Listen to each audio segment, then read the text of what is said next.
Okay, we have quite a few participants already, so let's get started. So, good evening, everyone, and welcome to Don't Let Culture Eat Your Strategy for Breakfast. My, my name is Amrit, and I'm your moderator for today. I graduated Booth in 2010, and after a variety of careers in consulting, running a consumer brand, and as an entrepreneur, I am now a career and MBA admissions coach. I help people, through career transitions and also find their ideal education. So today we're bringing you a topic that I'm really excited about, that, I live and breathe every day, coaching, right? So over the rest of this webinar, we're hoping to bring to life for you a coaching engagement, right? Whether you're contemplating or exploring coaching personally or for your organization, this is an opportunity for you to appreciate what coaching is in an interactive way. So without further ado, I would like to introduce our speakers for this evening. So we have Ruchira, who graduated from Booth in 2013, and she's a leading executive coach as well as an adjunct professor at several top-tier business schools. She's worked across Asia Pacific, North Africa, and the Middle East in the areas of organization design, transformation, and leadership development. And she is also the author of an upcoming book called Coaching, The Secret Code to Uncommon Leadership, due for release sometime in late 2020. Ruchira, you want to say hi? Hi, thank you for the opportunity. Absolutely delighted to be here. Excellent, great. So then we also have Vishal. He graduated from Booth in 2008, and he's currently the CEO of DB Schenker for India and the Indian subcontinent. He has over 2 decades of experience in logistics and supply chain management, with stints in Asia, Europe, and the USA.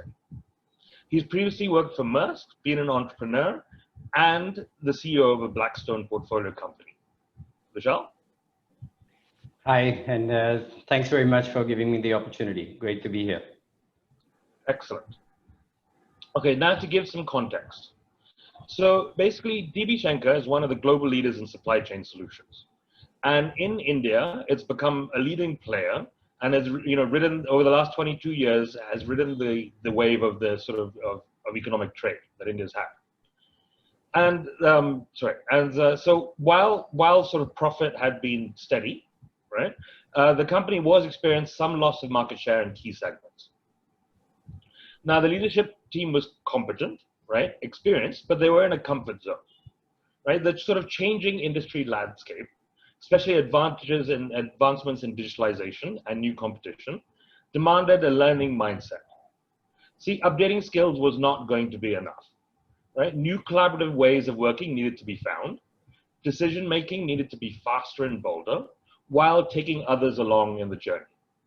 So Vishal, who had recently come on board, was not convinced that a generic strategic leadership program would bring the desired results. So he decided to partner with Ruchira to build a culture of agility, enablement, and growth. So Ruchira worked individually with each of his leaders to help them shift their thinking by bringing greater clarity and direction and uncovering their own unique strengths. Excellent. Okay, so let's start. So Vishal, so where did you perceive the problem in your company was, and what brought you to coaching? So thanks, Amrit. I mean, you said it really well. When I started mid-2018, you have to realize I came abroad a very successful company. They had a track record of success, and for the last 22 years, it was a results-driven organization, very profit-minded. But there were a number of things that were taking place in the industry, chiefly digitization. Logistics as an industry was a late comer to digitization, but it had started to happen. The competitive landscape in India and around the world was changing. A lot of money coming into the industry and a lot of new age players. And then also the slowdown in the economy was apparent due to a number of structural factors. So for me, the implication was clear that if we had to compete in this new environment where market growth was not a given, we would have to focus on market share and not market growth. Digitization was something that we would have to learn to live with and adapt to. and we would have to compete with much more what you might call nimble or fleet-footed competitors. And how would we adapt to it? And as I looked around and I saw my teammates, my senior leadership, who were excellent, had a great track record, and I felt that they were going to need something else to really help them adapt to the new normal. And I looked around, and the idea of sending them to a 6-day executive course didn't really appeal. Sure, you're going to get a certificate, but will there be a real change? And then I recalled that in one of the pie bars, I think it was Chennai, I had stumbled onto the team bus and managed, somehow found myself sitting next to Ruchira, and in my drunken stupor, I could still remember that we had spoken something about coaching, and she was moving back from Singapore or something, and I'd forgotten all about it. And philosophically, they say what you're seeking seeks you. Yep. I opened the newspaper one day, and there's an article in the Mint where Ruchira is talking about coaching, and I was like, oh, there is the answer. And I called her, and yeah, that's where we started. Excellent. And I mean, were there any other options that you looked at? Well, we looked at the usual programs, but I just felt that we needed something more individual. I needed to bring my team into a space where they would have to adapt individually to the new world. Yep. And a one-size-fits-all classroom intervention generic program was not going to do. And so we needed a much more, I would say, heavy involvement, hands-on. That's what I felt. And yeah, then I spoke to Ruchira, and then I guess she can tell you a little bit more. Yeah, sure. Sorry, just one announcement. Please, can you direct all questions to the Q&A tab? Forgot to mention that earlier. Anyway, so Ruchira, so what were your first impressions about Vishal and what he wanted? Okay, I have to be absolutely candid. I had very little recollection of that bus ride that Vishal is alluding to during the Chennai pie bar. It could be a function of some chilled beverages, but also, let's face it, some of us are just more memorable than others. So I didn't quite remember him. But when he reached out to me, I'd recently moved back to India after 14 years of being away in Singapore. And, he was keen to reconnect, and I met him for a cup of coffee, I remember. And at no juncture did he give me the sense that he was keen on a professional relationship. We connected, he talked a lot about the organization, gave me a fantastic background, and then looked at me straight. And this time, of course, he was a lot more coherent, unlike the pie bar that I remember him or not remember him so well. And he said to me, would you like to work with us? And I said, yeah, sure. Is that an offer? He said, no, I can't give you an offer because it's not my decision to make. I'd like you to meet my head of HR. But if you have the time, we'd love for you to partner with us if we can make it work. And it was as simple as that. So what I must say is that was the last I saw of Vishal for many, many months. He gave me the background and he just stepped back after that. So the next few weeks of really understanding the scope of this assignment, the challenges, and also the objectives was really done with his leadership team. And we got to a stage where they felt that I was appropriate, and I felt that I could add value to them. Excellent. So to both of you, right? So a lot of people, right, they have very different opinions about coaching, right? So now, Vishal, you having been through this, and Ruchira, you as coach, what is coaching to you? So you want me to go first or Vishal? Who's going first? Sure, Ruchira.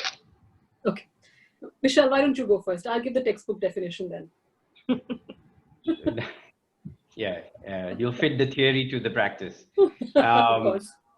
Yeah, I think for me, having done it before, and I think the best way to describe it is that it's really about self-awareness and then self-confidence.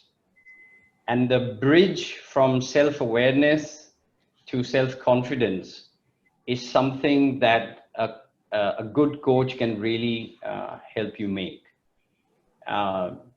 Because with the self-awareness comes the recognition or realization of what you need to do. Also the realization that you don't have all the answers and that you need help, and that often you need help from someone else, from your peers or whatever. And there are many things that you can do yourself. And that recognition that you don't know everything and that you need help is very empowering and gives a lot of self-confidence, counterintuitively, actually. Yeah. So yeah, I mean, for me, that's basically it. You know, that whole thing, the whole journey from self-awareness to self-confidence is coaching for me in my layman terms. Ruchira, I can now give a better definition. Now a more formal Well, definition from Ruchira. More formal definition. Actually, there's some trivia for you. You know, the word coach actually it dates back to the 15th century from a Hungarian village called Cox. So it's basically the coach, the carriage as we know it, which transported people from point A to B. Now, if you look at the modern day metaphor, it's not very different. That's what you're doing. You're helping somebody from point A to point B or to the end destination, whatever that may be. So you're helping somebody accomplish their goal. But the operative word here is you help. And that means it's non-prescriptive in nature. You do this through a series of non-directive, self-enabling conversations. The emphasis when we coach, and as a leader when you coach as well, it's on asking people how it's done, not telling them how it should be done, right? So it's, while the approach is customized or is bespoke to each individual, it's really about helping people find their own solutions as opposed to telling them, hey, this is how it's done. Really, it's about making people a better version of themselves or making them more capable than they thought they could ever be. And that's what coaching is all about. Okay. In my world, at least. Excellent. So now, now that you guys had agreed to doing the coaching, right? Ruchira, what was your first step, your approach to the organization? So, yeah, I mean, honestly, as I mentioned to you earlier, Vishal stepped back after the introductory meeting with the head of HR. My first step really was to get buy-in from his leadership team. There's something we need to put in context about the organization's context. Vishal's the first non-expatriate CEO that they've ever had, and non-German, non-expatriate, but that also means that there is a certain amount of dissonance in the system. There are several of these coaches, senior leaders, who were also in the mix, who applied for the CEO's role and clearly didn't make it. And as it is in any organization, there are the skeptics, there are the cynics, there are those that think that we've done work a certain way all these years. Now suddenly we have to change everything. As one of his senior colleagues said to me, we have an ambassador and Vishal wants to turn it into a Ferrari. But the interesting thing is he wants us to drive the ambassador at 200 kilometers an hour. And he wants us to change the tires and the engine at the same time. So there's a lot going on in this organization. So I think to me, the first step was, this is not a mandate from your CEO. This is not an HR initiative. This is something that will help you become a better version of yourself. It's for your professional and in turn your personal growth. And that's the process that I think was the hardest in the beginning. Yeah, understood. And then Vishal, for you, so what was your initial steps once Ruchira started engaging? The conversation, and I think when we, in the process of selecting Ruchira, we spoke to other people and we did an assessment. I let my HR head really do the whole process. I was involved in the other discussions. Now, of course, I knew Ruchira, so that would not be unfair. What I said to the management team was that this is an investment in them, and also the results, if I may call it, what comes out of that is very personal, it's individual, it's confidential, but what they get out of that becomes a foundation for the conversation of their development with me. So whatever is unearthed in the conversations with Ruchira, as part of our regular development discussions, that would then become the foundation for what they think would be, and it's a two-way conversation. So that was the context that was given. It was not that, look, we're not ready to face the future or anything like that, but that every stage of one's career, we can always do better. There's always something that we can learn, and that this was the path for them to realize or to uncover the areas that would need working on.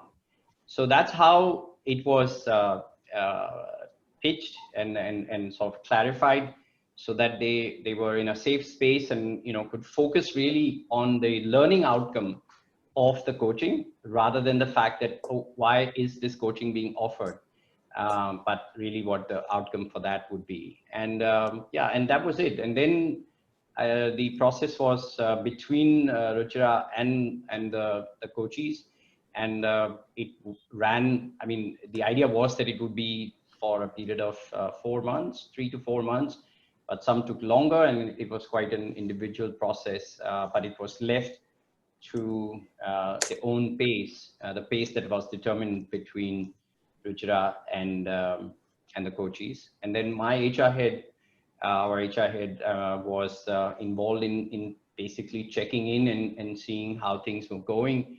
But the conversations were and are totally confidential between Ruchira and the coaches. So that's how basically we have run it. Excellent. Okay, so now we've started the coaching. Would love to get an idea from both of you, and Vishal, you can answer this first, about the challenges you faced throughout the process. Now, I know, Vishal, you didn't go through the process yourself, but it would be interesting to see internally what happened. I mean, the obvious ones are people are skeptical about what is it meant to be. Is this a referendum on the person or myself? I mean, the individual person. Do I really need? I have a successful track record, and I think that was part of it. Was just the conversation to ensure that I would ask on a regular basis in our monthly meetings, how's the coaching sessions coming along, and some would say, yeah, we've started. Some would say we haven't started. So I think the idea, and I would always speak in general terms that if you haven't yet started, please give it a shot, or speak to the ones who have already started and sort of see. So as word got around that this was helpful, I think the ones who were maybe on the fence also started chiming in and then getting the sessions organized. So that was one. The other conversations that one had, of course, it was never about what was being discussed, but was the process, because the process is demanding. It requires discipline. It requires something, you have to put your mind to it. You have to agree a time. There are tasks. There are things that the coach asks you to do. You're running a big business. There's always something going on in the business. And I think the important messaging was that, just like in health, you have to focus on yourself, or, aircraft, they say, first take care of yourself. That's the important message, was that you can't neglect yourself in the whole process of the transformation. What we are trying to ask our organization to do and the changes that we are bringing cannot be done if you yourself are not evolving and changing and adapting to the new normal. And so that was really the conversation, and getting them to buy into that and the investment that is needed and the hard work that is needed. It was, I wouldn't call it a challenge really, but I mean, I suppose that's the process that you have to go through. But it was always in a general manner, and was never one-on-one or about it, like you haven't scheduled your sessions or anything like that. The idea was that people are in charge of their development and they should be allowed to work it. The one thing I did say to them is that if we didn't take the sessions, we would still pay for it, because Ruchira's time was important, right? So we had a time frame, and whether we chose to utilize it or not, but we would still pay for it. So usually the P&L leaders always respond to that. Yeah, good. I had a good client, as you can see. Yeah. So, Ruchira, would love to hear from your perspective on what challenges you faced as you went through this engagement. Yeah. So I think, honestly, Vishal articulated it pretty well. And this is not unique to Shankar. Every time you start a coaching intervention of any kind, you have a few categories of people, leaders, middle managers, in this case, senior leadership team. So there are those that are completely cynical about it, right? I've been there, done it. I've been fairly successful in what I've done. Why do I need to get coached? I mean, I know it all. I've been there, done it. So that's the hardest nut to crack. Then you have those that are okay and they're keen to get started, but they don't quite know what coaching entails, right? It's this fluid, amorphous term, and they're completely confused by it because in their mind, they go for training sessions where they get a certificate and they think that, okay, fantastic, it's a discrete event. Now, coaching, unlike training, I should add, it's a process, right? You won't see the results tomorrow or the day after, or even the day after that. So it's hard to understand what it really brings you. Or as one of his leaders said in the vernacular, as feedback said, Maza nahi aaya. I didn't understand what she did because I didn't really get anything at the end of the first session, right? Then there is the third category. There are all of these eager beavers. I mean, not to stereotype, but a lot of the sort of the younger folks, they're sort of, they're burning with energy and they really want to change and they want to change the world tomorrow. So they're very eager to go through that coaching, but they want to also see the results tomorrow. The impatience is very high. And then there is a last lot that's on the fence a little bit. So they are the easiest to bring to the table. So you have to sort of work with all of these categories of people and you have to form that individual bridge. And as we said earlier, when you coach somebody, it's a relationship you form with the individual. It's customized. It's about helping them play to their strengths, but it's also about helping them understand what's holding them back from becoming better than they could be. Right? And that's hard. And I think when you asked Vishal for the definition of coaching, he started with self-awareness. And to me, that is the biggest challenge, right? So if you go back to that first category of leaders, fantastic, very successful, meeting revenue numbers quarter on quarter. So let's talk about this one individual, right? And just to give you a real example. This gentleman had absolutely no qualms about picking up the phone and calling somebody at 10 p.m. And it wasn't for a great idea. He would just call, and it was a norm for him. He could barge into somebody's office and demand work. And the beauty of it was he was completely unaware that he was doing something wrong. And that's what happens when you go through a coaching assignment, you go through an intervention, when you start working with somebody, you have to really help people, focus on these behaviors that are really pulling them down. And unfortunately, they have very little idea about it. And we can talk about it. We can do this till the cows come home, but just to give you a flavor of what coaching entails. Yeah. So one additional question. So, in what sort of situations have you found that, coaching doesn't work?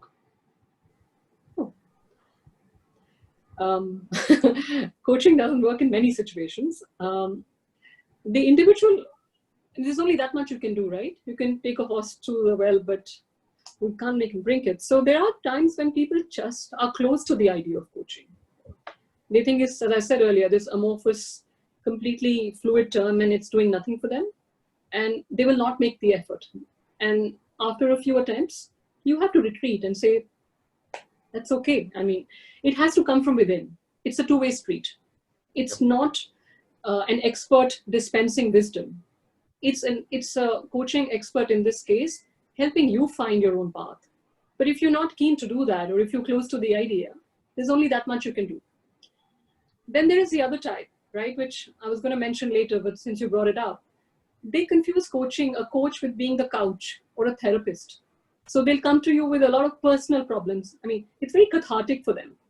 So, Chicago booth, ADP, I was the resident coach when the campus was still in Singapore. And I had this really interesting gentleman and very, very successful CEO. And he would tell me how he's really, really stressed. Sure, that's my job. I'm trying to help you, unknot those thoughts in your head. So as I started to peel the onion, he had this girlfriend in some continent. I don't know which one. I can't remember now. And he had a spouse and he had another girlfriend somewhere. And that was really causing stress in his life. And you have to just turn around and say, I'm sorry, but A, I don't have experience in these matters. And two, I can't really help you. My job is to help you succeed professionally and of course, personally in the process, but that's not what I do.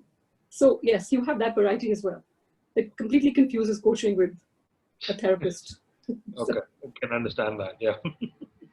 Excellent. So, Vishal, we'd like to get a sense of sort of what in your view should be the ideal sort of coaching time frame. How often leaders should be coached. What is the frequency, that type of thing. So I think it's the intervention that we had with Ruchira was originally planned for about 4 months. It would last. It lasted for 6 months. But I think my sense in terms of talking to the team is that it's probably good that it's a year of an intervention, like a structured intervention like this. Of course, after that, it's really up to the individual who should always be, thinking about learning and have some kind of a network within your own personal or professional life that you can reach out to for advice. Even that is coaching, because you're, getting mentored. But a structured coaching intervention like this, I would probably say it's about a year is when you would be able to really get out of it. I think 6 months is a minimum, but somewhere between that. That would be my. Okay. And Ruchira, I'd love to get some thoughts from you as well. Okay. So Vishal, at the risk of correcting you, we didn't do it for 4 months. We started in the summer and it stretched till about December because people were just not available and it was new for them. And you had a very, very flexible coach who made herself available, but that's for another time. So I'm one of those who will not say there is an ideal time frame. There are many factors that go into deciding what's appropriate for you and your organization. It's the life stage. If you're going through a lot of change and flux and people anyways have a lot to do, you will have to appreciate that those sessions will have to be spaced out. You can't dictate that, your coach will meet you every month and you need to show results. It doesn't work like that. So you have to appreciate that if coaching is all about the individual, it's about bringing the best in the person, then you have to also work around the individual schedules to the extent possible, right? So I guess my advice is start with 3 sessions, especially if your people are unfamiliar with coaching. Be very clear about why you're coaching and why you're bringing in the coach and what are your sort of objectives, what would you want to achieve from it. And then see how it goes. Start with 3. They can be spaced out. It could be a month, it could be 45 days, it could even be 60 days. Give them the time and space to go back from those sessions, to reflect upon those sessions and actually make those changes, right? To make a difference to themselves. And if you feel that 3, you want more, and absolutely, 6 sessions over a year is fantastic.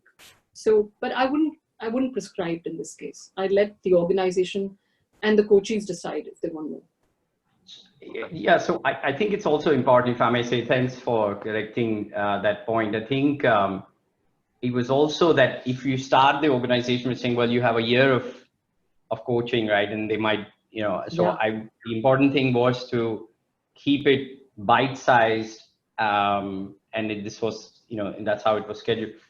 And now that we are, a year later, we see that people want more of it, and it's not anathema anymore, and it's something that people are more comfortable with, right? So I think every organization has their context. Every leadership decision or dilemma has its own context, but some amount of structure is necessary. Otherwise, you tend to lose the momentum. And if you can do a nice balance trade-off between structure and flexibility, and to Ruchira's point, keep it in that number, I think that you can get the benefit of that. Makes sense. Right. So Vishal, so how long in the end did it take for you to see some results, and sort of what changes did you see? And yeah, those two questions. So I think I suppose it's the true test of how the results are is really eventually in two things really. One, I would say the results, in the business, whether you see a difference in how the organization is responding. That's one thing. The second is in the coachee's own approach to learning and development and their openness, right? So I think those would be the two dimensions that I would talk about. And I think the pandemic is a great example of a crisis of biblical proportions, or whatever you might call it. And like every organization, when this whole thing struck, we were obviously also at a loss of what this would mean and how we would respond. And when I'm talking, it seems so far away, but it's only mid-March when we were wondering what was, like everyone else, staring down the abyss. But I'm really happy and proud in my team that we weathered the storm much better than many of our competitors. Our customers are happier. We've had tremendous feedback from our customers. Our organization, the teams are more engaged than we have seen. We've done dipstick surveys. And last but not the least, the numbers have really held up, and we've managed to post some really good numbers in the last 3 months, or actually since April, that we can see towards the end of April. So, along those dimensions, you have happy customers. The team is more engaged, much more engaged. Your results are way better than what you would have expected. I think I can see that something has changed. The other thing I see is that my team is definitely a lot more confident, much more self-assured, much more willing, and sort of self-belief is much stronger and better than I have seen, and this really makes me happy to see that. And then the second dimension that I talked to you about was in their own desire for learning and follow on. And we just had a conversation just last week that there may be a need for a second round. Some people are saying, well, how about a second round? And more importantly, they are talking in terms of coaching for their direct reports, who traditionally have not been a constituency that we would have normally invested, or organizations would invest, because it's sort of seen as something that is more suited for senior management. But they're saying, well, how about we do this also for our middle management, for some of the people, for our hypos, for our talent. So I think the conversation around coaching has changed. So I think from my point of view, the results and where the organization finds itself and its openness towards coaching and the willingness to try it for other people. So I think that tells me that in the organization. So, yeah. Excellent. Great. And so for Ruchira, we'd like to know, sort of in your view, what makes a sort of successful, like a coaching intervention successful, right? And what would be some advice to leaders hiring coaches as well? Sorry, that was my phone. Well, I think we've said a lot of these things, but to me, the first step when you hire an external coach, and I said that earlier, be absolutely clear about why are you getting the coach into the organization. There are times when you need a coach, and there are times when you don't need a coach. So we have to be crystal clear about that. But even more important is when you do bring in somebody for an extended intervention, the sponsorship and the commitment to giving support to your coaches, to your leadership team, is paramount. So a lot of organizations now, as part of leadership development programs, put coaching on the calendar. It's also a fad in many ways. But what my biggest challenge is, you also need to commit to supporting those leaders who've undergone coaching. So, part of what coaching does is it helps you understand challenges or roadblocks or blind spots. And there are areas that you need to address as an individual. But there are also areas where the organization needs to provide you that support. So we have to be crystal clear that don't start this, but then completely retreat and say they're on their own. So you need to be behind them. That's important. Then, like every other good consultant, I have a model for it. It's 3 C's model, I call it, right? Set expectations, right? The first C. A coach is not a cheerleader, right?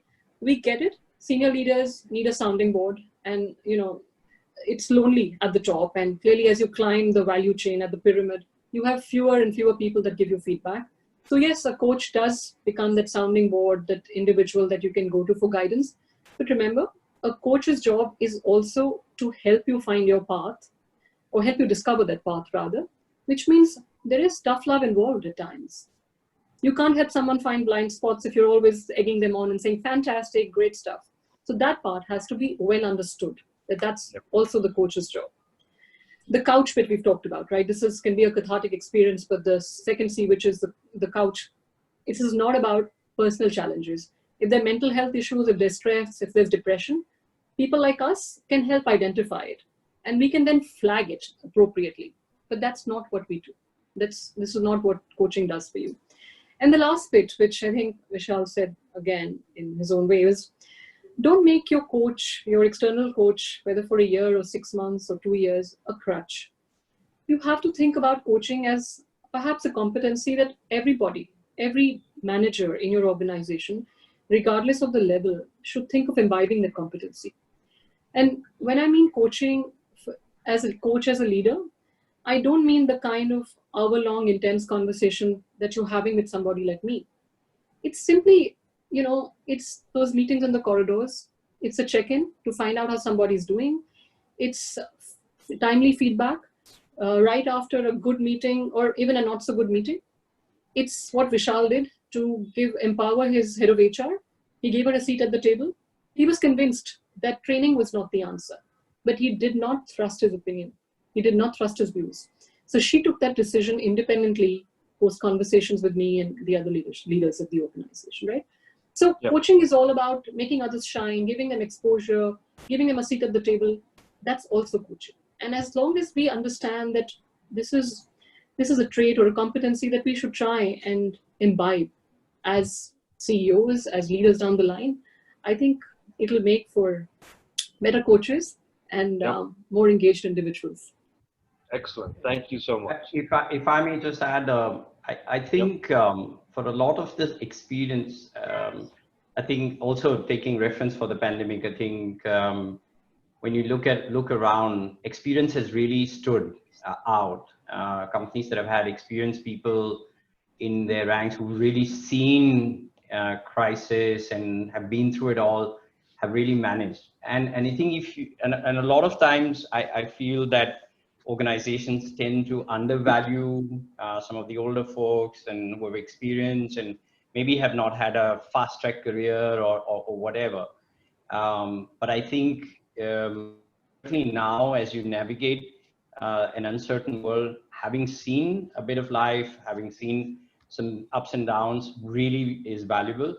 And if you can support that with the intervention that Ruchira and I've been talking about, if you can tailor something to that constituency, and it's not about age or experience, but if you can tailor an intervention that really helps people bring out the best in them, it's really, really powerful. It does not mean that training programs are not good or coaching is the answer to everything, but I think it's a powerful addition to an organization's arsenal when they're thinking about elevating performance and elevating individual people in the organization to do better.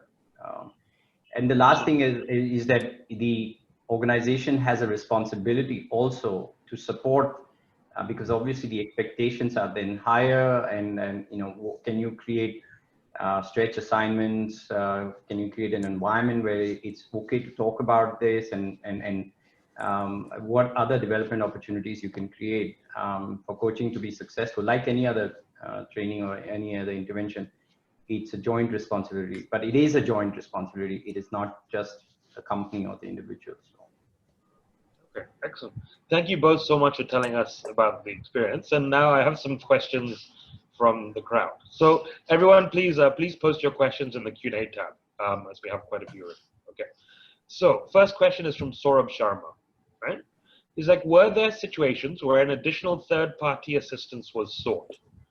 If not in this case, then Ruchira, have you seen other situations where this has been useful, e.g., a separate hard skill, soft skill coaching training, and how do you handle it? Right. Thank you, Saurabh. I'm not sure I completely understand the question. Do you feel that we needed to get a third party as another consultant or an expert in? If you can. Saurabh, would you like to, yeah. Saurabh, are you still there? How do you differentiate between mentor? Okay. Mentor and coach, okay. Okay. Okay. Okay. I think I understand what he means, but if not, then sort of feel free to sort of interject. So as I said earlier, a coach, think about your coach or coaching as a process or a journey, whereas these training, the training are these interventions. These are discrete events, right? Coaching is a process, training is an event. So definitely as part of your coaching, there will be often outcomes that you'll want the individual to address. So for instance, even in case of Vishal's organization, we clearly identified that there were a few people who were very conflict averse, and there were those that were very belligerent. And in all scenarios, I have explicitly recommended conflict management skills. Now, that's not something Ruchira will deliver, but that's somebody, they will bring in somebody at the relevant time. So that is a third party, and the third party will be brought in at the appropriate juncture. Will I relay this information in the manner that I've mentioned to you? Probably not. It'll be discreetly done in a development plan, which the coachee will do in tandem with me and will be part of their files. And they will decide which top 3 priorities they would like the organization to address for them. But yes, conflict has come up. Communication skills comes up very often. Despite the role or the level in the organization, you'd be surprised how many people struggle with confidence in front of a multicultural audience. How many people struggle with stringing their sentences coherently, and they're embarrassed about it. But these are things they admit only to you in a safe space. And it is your responsibility as a coach to help them, but also ensure that you sort of bring it to the notice of the people that can assist them in taking this to the next level. Okay. I can take a stab at what Saurabh had asked. Before we did the coaching in last year in February or March, we had a session where we went outside Delhi somewhere, and we had someone else help us with that person had a background in NLP and theater and so on and so forth. So we did like a 2-day retreat to really just talk about the company's journey and what we wanted to do. And it was a different kind of intervention, which was to, there are people who are professional at facilitating those outcomes. So we used that because that was it was, around the fireplace, talking about war stories and kind of bringing a shared vision for the organization and shared purpose. So, we've looked at different interventions for different things, but of course, for coaching, it was with Ruchira. So I don't know if that helps in answering. And, to be honest, some of the development work, we haven't been able to start because the last 4 months, obviously, we've all been, or literally since February, we have all been very caught up with this. But now we are returning to that whole learning and development space, also for our one level below the organization. And now we will definitely need other interventions and other assistance as we go along, as an offshoot of what Ruchira has done. So, excellent, great. So next question is from Nitin. Right? like I'm a big fan of developing people and getting the best out of them for the organization through that process. Now, this process is slow but formidable. My question is, do leaders who are responsible to respond to value creation quarter on quarter, year on year, or say in short term, right, understand or appreciate value creation through coaching? Who is the director? I can't answer for. I think I think that you have. Once you accept that outperformance is only through people and or leadership is the X factor for outperformance, then you have to think about what's the best way to improve that. And if you because leaders are, I mean, there's a whole debate about born and made and developed, and we can't really. We don't have the luxury of everybody being Alexander the Great in our organization, right? So the rest of us have to invest in different ways, and learning and development, coaching has to be center of the agenda for any organization. And I've said to the team that when you in an organization, like Shankar, which has a history of 147 years. At any point, any management team is really custodian for the next generation. You inherit something that was done from the previous generation, and you have an obligation to leave it in a better place for the next generation, right? And so investing in the organization is one of the big gifts that you can do, because all of us, whoever steps into leadership roles, whatever level you are, benefit from having good and well-trained people who are probably hired and developed over a number of years. So I think it's absolutely crucial.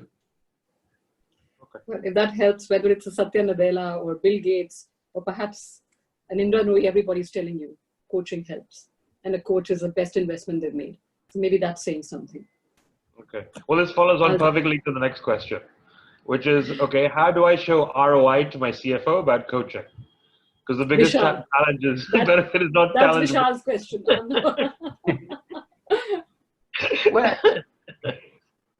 Well, that's from Ravi, by the way. Yeah, of course.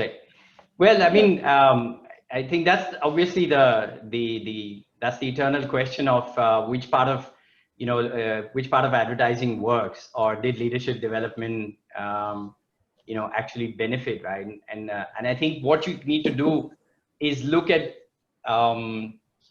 some data points. I would say without exception, the successful companies, they may be outliers, but without exception, successful companies over long periods of time have very strong development and coaching programs. It's very hard to find companies that have enduring levels of success who have not invested in leadership development, talent identification, and so on, right? And coaching is not any different from other leadership development it's a different type of intervention that you may do. And if the CFO is skeptical, you just need to demonstrate it through the examples of the successful companies in the world, right? And whether it is the companies that are part of whatever surveys, best employers, or great place to work, or employer of choice, whatever surveys, right? If you see their outperformance, they always tend to track higher than their peers in the industry. It's a strong correlation. There's quite a fascinating report by BCG that also does that. And they have pinned it down to companies that are laggards and those that are leaders. And they say the crucial difference is these organizations have invested in people development. And specifically within the people development space, coaching stands out as number one. I'd be happy to send the report to anybody. As part of my book research, I have reams and reams of academic research that I'm happy to supply to anybody who's interested. Maybe you should have answered that question. Just trying to help you here. The BCG or McKinsey report, you're done. Okay, so now we have a question from Venkat, and it's for you, Vishal. Okay. Good. Even though you didn't personally go through the program, yes, how did the engagement with Ruchira change how you personally coach people? And what was something new that you learned and something old that you unlearned? Nice. Yeah. So yeah, no, very interesting. So I didn't go through coaching here, but I have been through coaching before, and I still do. So I do have a perspective of the coachee. So one thing I could understand is how they would be feeling and so on. The other thing I think that has helped me is that when you do this, where you're doing this for your team, I think you realize that it's not, it's not a baby that you just pass on to someone and you say, okay, now it's your. Eventually, the responsibility for the ongoing development is still with you and with the organization, right? And so I would say that's the difference. And now I get, in my conversations with Ruchira, I know that the team has really moved and, they're hungry for more, but now it's up to me. So that responsibility, it's not something that gets solved in 3 months or 6 months. It's just an ongoing investment. So you have to sort of think of it in that way, that once you go down this path, you're also raising expectations, and you have to be committed to do that. And I think that just took me a little bit of time to adjust to it and say, what does this really mean? And I know now that it requires an even more commitment, even much more commitment from my side to my direct reports, because that's what I have said to them, that we will work on that. And yeah, so I think that's the difference. And then yeah, hopefully that answers. And another question from Venkat, right? So for the both of you, Roll. right? Okay. He's got one more. I'm not going to ask it. He's on a roll. Okay. So for both, since hindsight is 2020, yeah, right? If you could change something in the way you went about this project, what would it be and why? Is that, if that's to me? Maybe I would have started it even earlier than we did. We started it, I would say the actual intervention took off almost about 10, 12 months after I had started. Perhaps we could have started it earlier, I would say. That would be my, I think I spent some time trying to figure out what was the best way, trying to get, try different ways. We had that other intervention, and then, struck upon it, just sort of struck me that this was probably the right way. And I should have been more self-aware about the benefit that I had experienced in my early career or earlier, and then maybe have gone straighter or earlier, faster to that. But, hindsight, I don't know whether it would have worked, because you also need to have the trust in buy-in, and you need to be in a certain space. So I guess that would be the one thing that I would say. Besides, Ruchira was not in India, so Vishal may not have benefited from getting a coach. There you go. He shared a report. It's always a good time for something to happen. So just kidding. But Vishal, to answer your question, I don't have a very strategic response for you. This was one of the first few assignments I'd done after being in India. I've been away in Singapore for 14 years. And for me, it was also new because it was a domain and an organization I didn't know enough about. So it was a learning experience for me as well. It wasn't just about, me sharing learnings with the coaches. I could have been a bit tougher, I think, in some ways. I was too nice. And I reckon that they were going through it for the first time. They found the whole business of coaching a bit, they were uneasy. It wasn't just about the fluidity or not having concrete. There's uneasiness because, when you don't have the answers, and you're not in a great space.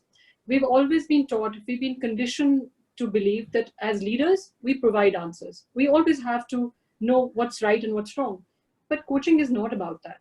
Coaching can be a little stressful, and it can also sort of take you out of your comfort zone because it sort of bears your inner self. And there are these fears. It makes you vulnerable. I think that's the word I'm looking for. So I anticipated that, and I customized it to each individual, but I was also very nice. They canceled on me last minute. I would fly sometimes to Delhi, and then I wouldn't see some of them. I sort of took it in my stride, and I helped them. I did video calls with them if they couldn't show up. But I also realized, I reckon that some of them just needed pure tough love. So I guess I'm wiser now, and I've understood the organizational context a little bit better. And I think they respect me for it. Excellent. Great answer. Okay. So this question is directed at you, Ruchira. So does coaching backfire? Say in a situation when the coachee is candid and that goes straight to the supervisor and the performance assessment. And how does anyone get out of that situation? So first thing first, when a coach is hired, the coach's only job, responsibility, job description is to let the coachee shine. You may be hired by the organization. Vishal might be cutting the paycheck, but I am not obliged to go and tell him any of these confidences. So it is completely against our religion or our grain as a coach to ever confide in superiors, leadership team, managers. I've been asked to do that on several occasions. I have flatly refused. However, the part that you do take forward to their managers or HR or the leaders, whatever the discussion has been at the start, is whatever the coachee is comfortable with. So if we have agreed that conflict management is a skill that the individual wants, if he or she is okay with me discussing that in a manner that is not in any way disparaging him, I go ahead and do it. And if there are parts of this conversation where I feel that I might sort of tell Vishal or his head of HR that, there's an individual here who's doing his or her best. Don't give up on them. I do those kind of things. But never would it come to a stage where I will go back and share those confidences. We just don't do it. We are hired by an organization, but we work for the coachee. We work for the leader that we're coaching. It's about them and them alone. Okay, excellent. Well, that comes to the questions that the audience has. So I really want to thank you both so much for telling us about your experience and giving us some interesting insights. Right, so please take a bow, I guess, a virtual bow. Well, thanks for giving the opportunity. Well, it wouldn't have happened if it wasn't for the U Chicago network, right? So I wouldn't have. So thanks, Kay, Lenora. Right, and I just have one more announcement. Anil mentioned that if you would like to get involved in more programming like this, please fill out his survey on the Kaizala group, and people will be in touch. Right, so thank you, everyone. Have a great evening, and stay safe. Thanks very much. Bye-bye. Bye-bye. Bye-bye.